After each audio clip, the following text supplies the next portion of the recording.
Bugun sizlar bilan dunyo bo'yicha 8 zona ishlab chiqarilgan va Mercedes tomonidan tuning qilingan Lamborghini Urus haqida gaplashamiz.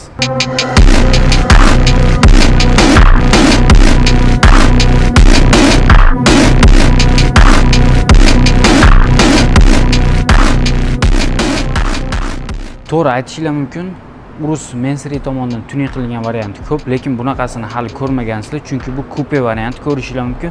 Faqatgina 2 eshik. Ulkan maxluqimiz, bilasizlarmi, 0 dan 100 gacha necha sekundda chiqadi? Atiga 2.9 soniyada chiqadi ekan.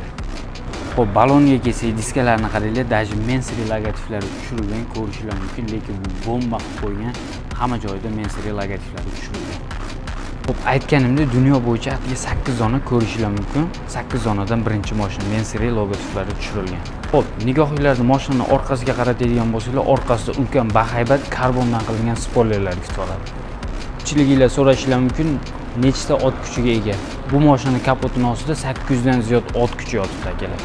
Videomiz yoqqan bo'lsa va niyat qilib qo'ygan bo'lsanglar, bitta videoga like bosib va Bekasubaga obuna bo'lishni unutmanglar. Kelgusida bundan ham qiziq mashinalar qo'shishga harakat qilamiz. Rahmat katta, joyingizda sog' bo'lsin.